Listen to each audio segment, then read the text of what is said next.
कुछ पकड़ना चाहा तभी तुम दुखी हुए हो। क्यों दुख आता है पकड़ने से? क्योंकि इस संसार में सब क्षणभंगुर है, पकड़ा कुछ जा नहीं सकता और तुम पकड़ना चाहते हो। तुम प्रकृति के विपरीत चलते हो, हारते हो, हारने में दुख है। जिससे कोई आदमी नदी के धार के विपरीत तैरने लगे तो शायद दो हाथ तैर भी जाए, लेकिन कितना तैर सकेगा? थकेगा, टूटेगा। विपरीत धार में कितनी देर तैरेगा? धार इस तरफ जा रही, वो उल्टा जा रहा। थोड़ी देर में धार की विराट शक्ति उसकी शक्ति को छिन्न भिन्न कर देगी। थकेगा, हारेगा, और जब थकेगा, हारेगा और पैर उखड़ने लगेंगे और नीचे की तरफ बहने लगेगा, तब विषाद घेरेगा कि हार गया, पराजित हो गया। जो चाहिए था नहीं पा सका, जो मिलना था नहीं मिल सका। तब चित्त में बड़ी ग्लानि होगी, आत्मघात के भाव उठेंगे, दुख गहन होगा। जो जानता है वो नदी की धार के साथ बहता है, वो कभी हारते नहीं। दुख हो क्यों? वो नदी की धार को शत्रु नहीं मानता, मैत्री साधता है। बुद्धत्व आता कैसे है? बुद्धत्व आता है स्वभाव के साथ मैत्री साधने से। जैसा है, जैसा होता है, उससे विपरीत की आकांक्षा मत करना, अन्यथा दुख होगा। जान के हम विपरीत की आकांक्षा करते। तुम सोचते हो जो मुझे मिला, समझो कि तुम जवान हो, तो तुम सोचते हो सदा जवान रह जाऊं। तुम क्या कह रहे हो? थोड़ा आंख उठा कर देखो। ऐसा हो सकता होता तो सभी जवान रह गए होते। ऐसा हो सकता होता तो कौन बूढ़ा हुआ होता, जानकर, सोचकर, विचार कर, राजी होकर। हर जवान रुक जाना चाहता है कि बूढ़ा ना हो जाऊं, लेकिन हर एक को बूढ़ा होना पड़ेगा। धार बही जाती, ये पानी मेरे के बबूलों जैसा जीवन रोज बदलता जाता है। यहां कुछ भी स्थिर नहीं। तो जब बुढ़ापा आएगा और उसके पहले कदम तुम सुनोगे, दुख होगा कि हार गया। हारे इत्यादि कुछ भी नहीं। जीत की आकांक्षा के कारण हार का ख्याल पैदा हो रहा है। ये भ्रांति इसलिए बन रही क्योंकि तुम जवान रहना चाहते थे, और प्रकृति किसी चीज को ठहरने नहीं देती। प्रकृति बहाव है, और तुमने प्रकृति के विपरीत कुछ चाहा था जो संभव नहीं है, संभव नहीं हो सकता है, न हुआ है, न कभी होगा। जो संभव नहीं हो सकता उसकी आकांक्षा में दुख है। फिर तुम बूढ़े हो जाओगे तब भी नहीं समझोगे। अब तुम मरना नहीं चाहते। पहले जवानी पकड़ी थी, अब बुढ़ापे को पकड़ते हो। कुछ सीखे नहीं। देखा कि बचपन था वो भी गया, जवानी थी वो भी गई, बुढ़ापा भी जाएगा, जीवन भी जाएगा, मौत भी आएगी। और जब जीवन ही चला गया तो मौत भी जाएगी। घबराओ मत, सब बह रहा है। यहां न जीवन रुकता है, न मौत रुकती। इस प्रवाह को जो सहज भाव से स्वीकार कर लेता, जो रत्ती भर भी इससे संघर्ष नहीं करता, जो कहता है जो हो मैं उससे राजी हूं, जैसा हो उससे मैं राजी हूं। कभी धन हो तो धन से राजी हूं, और कभी दरिद्रता आ जाए तो दरिद्रता से राजी हूं। कभी महल मिल जाए तो महल में रह लूंगा, कभी महल खो जाए तो उनके लिए रोता नहीं रहूंगा, लौट के पीछे देखूंगा नहीं। जो होगा, जैसा होगा, उससे अन्यथा मेरे भीतर कोई कामना ना करूंगा। फिर कैसा दुख? फिर दुख असंभव है। आज तुम एक स्त्री से मिले, प्रेम में पड़ गए, विवाह कर लिया, अब तुम सोचते हो ये स्त्री खो ना जाए। एक दिन पहले ये तुम्हारी स्त्री नहीं थी, कहीं ये खो ना जाए, कहीं ये प्रेम टूट ना जाए, कहीं ये संबंध बिखर ना जाए। जो बना है बिखरेगा। बनती ही चीजें बिखरने को हैं। यहां कुछ भी शाश्वत नहीं, यहां सिर्फ झूठी और मुर्दा चीजें शाश्वत होती। कागज का फूल देर तक टिक सकता, असली फूल देर तक नहीं टिकता। इसी डर से कि कहीं प्रेम खो न जाए, लोगों ने प्रेम करना बंद कर दिया और विवाह करना शुरू किया। विवाह कागज का फूल है, प्लास्टिक का फूल है। प्रेम गुलाब का फूल है, सुबह खिला सांझ मुरझा जाए, कुछ पक्का नहीं। जो जीवंत है वो जीवन थी इसीलिए है कि बह रहा है, बहने में जीवन है, जीवन में बहाव है। जो ठहरा हुआ है, एक पत्थर पड़ा है गुलाब के फूल के पास, वो सुबह भी पड़ा था, सांझ भी पड़ा होगा, कल भी पड़ा होगा, परसों भी पड़ा होगा, सदियां बीत गई और सदियों तक पड़ा रहेगा। और ये गुलाब का फूल सुबह खिला और सांझ मुरझा गया। ये सोच के कि गुलाब का फूल मुरझा जाएगा, तुमने पत्थर की पूजा करनी शुरू कर दी। आदमी खूब अद्भुत है, पत्थर की मूर्तियों पर फूलों को चढ़ाता है। फूलों की मूर्तियों पर पत्थर को चढ़ाओ तो समझ में आता है, लेकिन पत्थर की मूर्ति में स्थिरता मालूम होती, स्थिरता मालूम होती। असली बुद्ध तो एक दिन थे फिर एक दिन नहीं हो गए, लेकिन नकली बुद्ध, वो जो पत्थर की मूर्ति है, उसे तुम सदा पकड़े बैठे रह सकते हो। आदमी इस भय से कि कहीं दुख न झेलना पड़े, धीरे धीरे जीवंत वस्तुओं से ही संबंध तोड़ लेता है, मुर्दा वस्तुओं से संबंध जोड़ लेता है। उससे भी दुख होगा, क्योंकि मुर्दा वस्तुओं से कहां सुख की संभावना। सुख का एक ही उपाय है, तरलता, तथाता। तुमने पूछा मोह क्या है? मोह है ठहरने की वृत्ति। जहां कुछ भी नहीं ठहरता वहां सब ठहरा हुआ रहे, ऐसी भावदशा, ऐसी भ्रांति। इससे दुख पैदा होगा। तुम खुद ही दुख पैदा कर रहे हो। फिर इस दुख से तुम कहते हो कि छूटना कैसे हो? ये छूटता भी नहीं। ये छूटता इसलिए नहीं कि इसको छोड़ो तो तुम एकदम खाली हो जाते हो। फिर तुम क्या हो? दुख की कथा हो तुम, दुख का अंबार हो तुम, दुख ही दुख जमे। इन सबको छोड़ दो तो शून्य हो गए।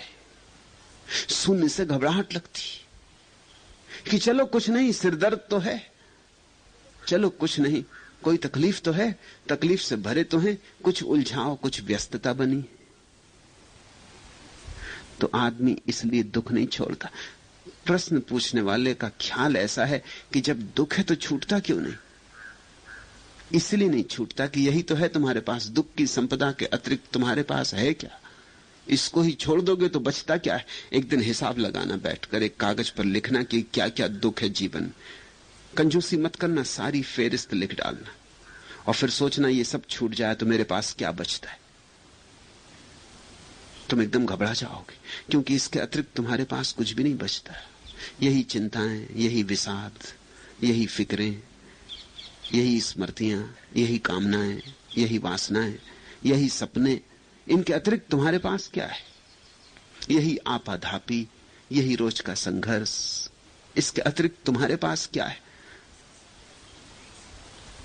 तुम्हें पता है छुट्टी का दिन लोगों का मुश्किल से कटता है, काटे नहीं कटता। तरकीबें खोजनी पड़ती नई दुख की कि चलो पिकनिक को चलें, कोई नया दुख उठाएं। काटे नहीं कटता। खाली बैठ नहीं सकते, क्योंकि खाली बैठे तो खाली मालूम होते। दफ्तर की याद आती, बड़ा मजा है दफ्तर में। 6 दिन सोचते हैं कब छुट्टी हो, और जिस दिन छुट्टी होती उस दिन सोचते हैं कि कब सोमवार आ जाए और दफ्तर खुल जाए, फिर चले। रविवार के दिन पश्चिम के मुल्कों में सर्वाधिक दुर्घटनाएं होती, क्योंकि रविवार के दिन सारे लोग खुले छूट गए, जैसे सब जंगली जानवर खुले छोड़ दिए। अब उनको कुछ सूझ नहीं रहा कि करना क्या है। सबके पास कारें हैं, अपनी अपनी लेके निकल पड़े। तुमने चित्र देखे पश्चिम के समुद्र तटों के? वहां लोग इकट्ठे, इतनी भीड़ भाड़ मालूम होती है, खड़े होने की जगह नहीं है। इससे अपने घर में थोड़ी ज्यादा जगह थी। चले मीलों तक कारें एक दूसरे से लगी चल रही हैं।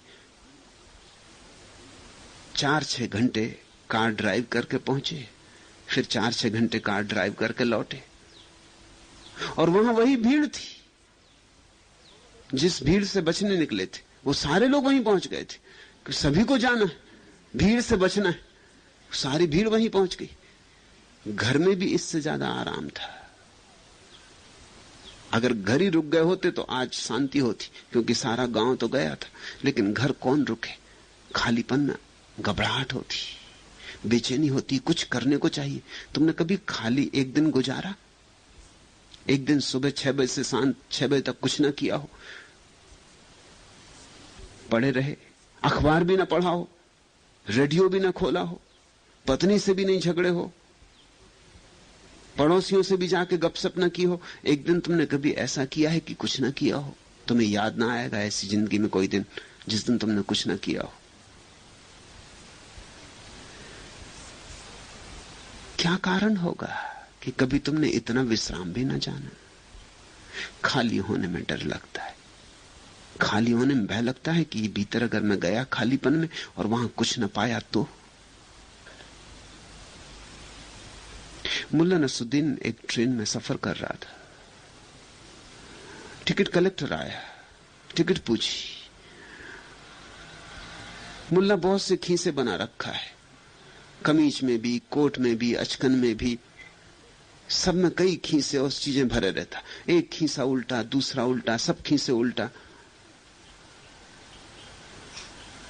मगर एक कोट के खीसे को नहीं छू रहा है। सब में देख लिया, टिकट नहीं मिल रही। आकर उस टिकट कलेक्टर ने कहा कि महानुभाव, आप इस खीसे को नहीं देख रहे कोट के? उसने कहा उसको नहीं देख सकता, अगर उसमें न मिली तो फिर मारे गए।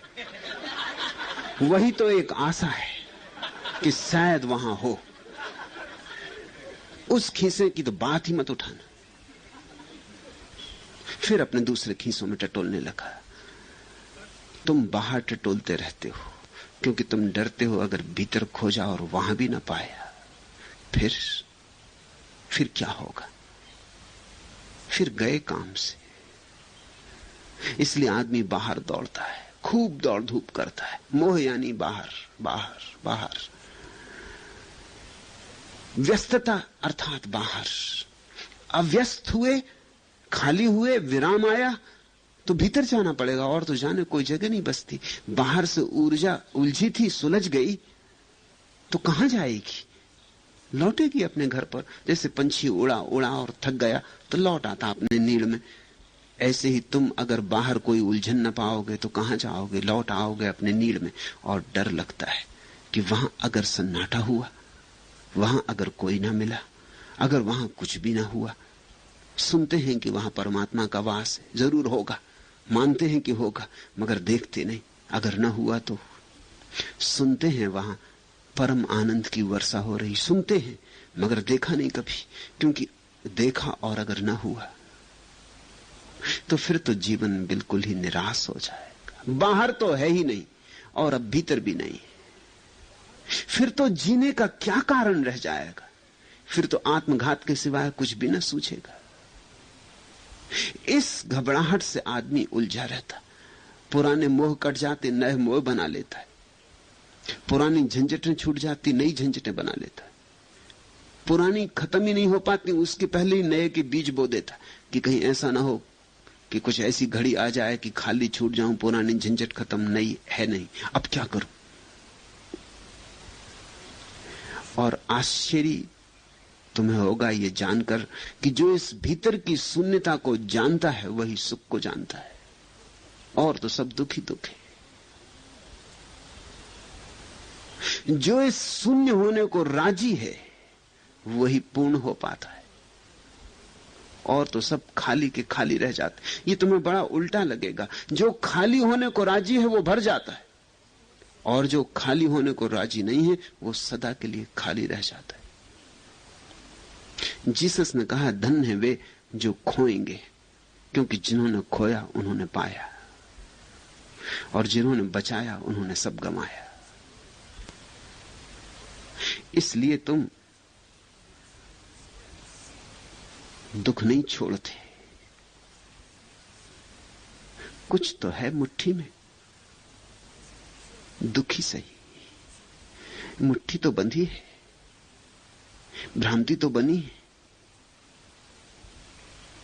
बुद्ध का सारा संदेश यही है, सारे बुद्धों का संदेश यही है कि खोलो मुट्ठी। बंधी मुट्ठी खाली है, संसारी तो उल्टी बात कहते हैं, वो कहते हैं बंधी मुट्ठी लाख की, खुली की खाक की।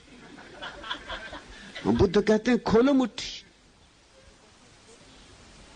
बंधी मुट्ठी खाक की, खोली तो लाख की। खोलो मुट्ठी, सब खोल डालो और एक बार आर पार झांक लो, कुछ बंद मत रखो, कोई जेब डर के कारण छोड़ो मत, सब ही देख लो, चुकता देख लो, पूरा देख लो। उसी देखने में, उसी देखते देखते तुम्हारा जीवन रूपांतरित हो जाता है। जिसने अपने भीतर के शून्य का साक्षात्कार कर लिया, उसने पूर्ण का साक्षात्कार कर लिया। क्योंकि शून्य और पूर्ण एक ही सिक्के के दो पहलू। जो एक तरफ से शून्य मालूम होता है, वही दूसरी तरफ से पूर्ण है। शून्य मालूम होता है क्योंकि तुम संसार को पकड़े हो, तुम एक तरह का ही भराव जानते हो, सांसारिक भराव, वो वहां नहीं है, इसलिए तुम्हें भ्रांति होती है कि भीतर शून्य है। जब तुमने सांसारिक भराव छोड़ दिया और तुमने भीतर झांका, तब तुम्हें दूसरी बात पता चलेगी कि ये शून्य नहीं है, ये मेरी सांसारिक पकड़ के कारण शून्य मालूम होता था। यहां संसार नहीं है इसलिए शून्य मालूम होता था, यहां परमात्मा है। मैं एक बहुत बड़े अमीर के घर में मेहमान हुआ। अमीर थे और जैसे अक्सर अमीर होते हैं, कोई सौंदर्य बोध नहीं था।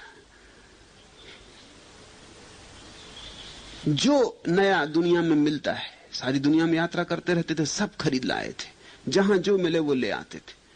उनका घर एक कबाड़ खाना था। जिस कमरे में मुझे ठहराया उसमें संभल के चलना पड़ता था, इतनी चीजें उसमें भर रखी थी, सब कुछ था उसमें।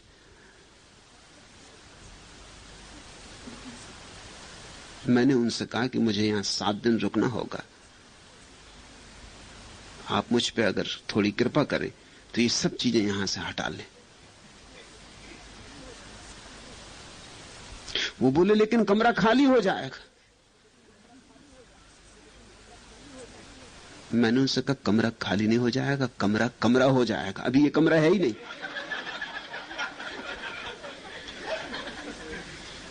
अभी यहां से चलना भी पड़ता तो संभल के निकलना पड़ता, ये कोई कमरा है? इसमें स्थान ही नहीं है, इसमें रहने की जगह नहीं है, इसमें अवकाश नहीं।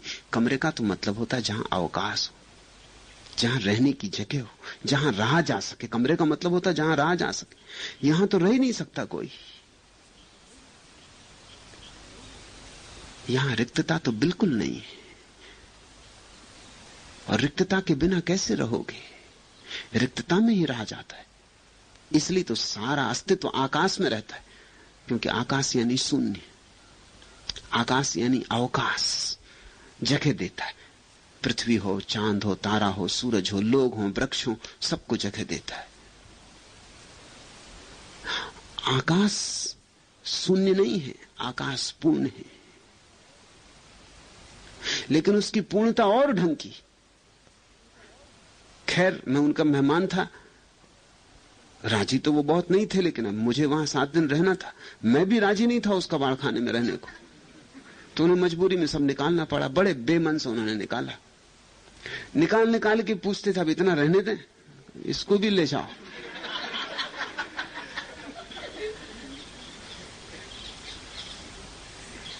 रेडियो रहने दें, टेलीविजन रहने दें, उनका सब तुम ले जाओ,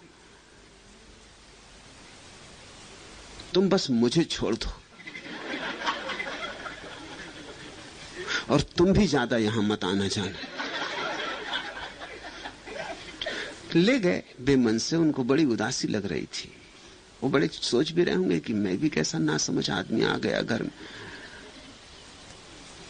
उन्होंने शायद मेरे आने की वजह से और चीजें वहां रख दी होंगी, उन्होंने तैयारी की थी। जब सब निकल गया, वहां कुछ भी ना बचा, तो उन्होंने आके बड़ी उदासी से चारों तरफ देखा, कहा मैंने कहा था आपसे पहले बिल्कुल खाली हो जाए। उनकी आंखों में करीब करीब आंसू थे कि सब खाली हो गए। मैंने उनसे कहा कि आप फिक्र न करें, मुझे खाली में रहने का आनंद है, मुझे खाली में रहने का रस है। अब ये जगह बनी, अब ये कमरा भरा पूरा है, कमरेपन से, स्थान से भरा है, आकाश से भरा है, मगर ये और ढंग का भराव है। फर्नीचर से भरना एक भरना है, आकाश से भरना दूसरा भरना है। ठीक ऐसा ही तुम्हारे भीतर भी घटता है।